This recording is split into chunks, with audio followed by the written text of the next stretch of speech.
क्षमा बड़न को चाहिए छोटन को उत्पात का रहीम हरि को घट्यो जो भृगु मारी लात।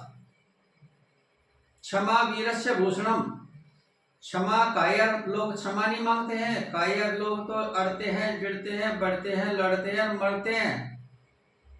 क्षमा वीर आदमी ही मांग सकता है, सामर्थ्यवान ही मांग सकता है, जिसमें सामर्थ्य है, पावर है, कैपेबल है, वो क्षमा मांग सकता है। कायर दुर्बल निर्बल नहीं मांगेगा। तो क्षमा किस बात की मांगे, क्यों मांगे, कैसे मांगे? अपराध हमसे निरंतर होते हैं, जाने में होते हैं, अनजाने में होते हैं। जाने में किया हुआ अपराध का दोष मिलता है, कर्म फल का विधान है।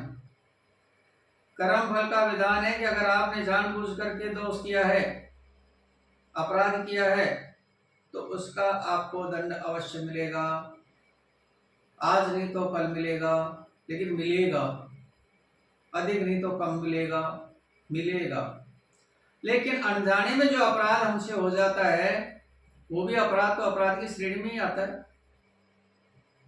जाने में अपराध हो या अनजाने में अपराध हो, यदि हम क्षमा प्रार्थना कर लेते हैं, यदि हमने किसी को कष्ट पहुंचाया, उसे क्षमा मांग लेते हैं, तो वो कष्ट आधे से ज्यादा अच्छा हो जाता है, सामने वाला खुश हो जाता है, और वो गाली देने के वनस्पत, बददुआ देने के वनस्पत आपको खुश होकर के बोलेगा।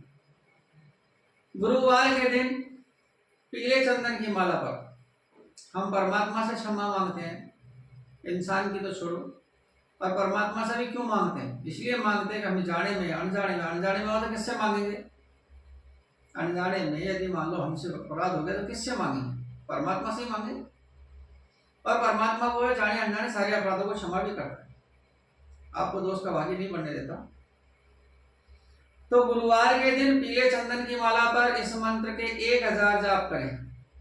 1000 जाप का मतलब 10 माला, 11 माला, 11 माला के जाप करें, प्रतिदिन पढ़ें और 40 दिन तक लगातार पढ़ते रहें। 41वें दिन रामायण के पाठ करें।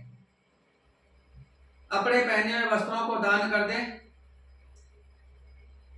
चौपाई है, अनुचित बहुत कहे हूं अज्ञाता। अनुचित बहुत कहे हूं अज्ञाता, क्षमहु क्षमा मंदिर दो भ्राता। अनुचित बहुत कहे हूं अज्ञाता, क्षमहु क्षमा मंदिर दो भ्राता। इस चौपाई का 11 माला पाठ करें, गुरुवार से शुरू करें और 40 दिन तक लगातार करें। 41वें दिन रामायण के पाठ करें। कोशिश करें खुद ही करें, चाहे 5 दिन में करें, 7 दिन में करें, 9 दिन में करें, महीने में करें, 1 साल में करें, लेकिन स्वयं करें, पाठ करवाएं नहीं किसी से। और जब रामायण पूरी हो जाए तो अपने जो पहना हुआ एक वस्त्र है वो किसी गरीब आदमी को दान देना उसे ही जो पहने। ऐसा नहीं वो ला करके उसको उठा करके नदी में डाल दे, आवश्यकता हो उसे ही दान करें।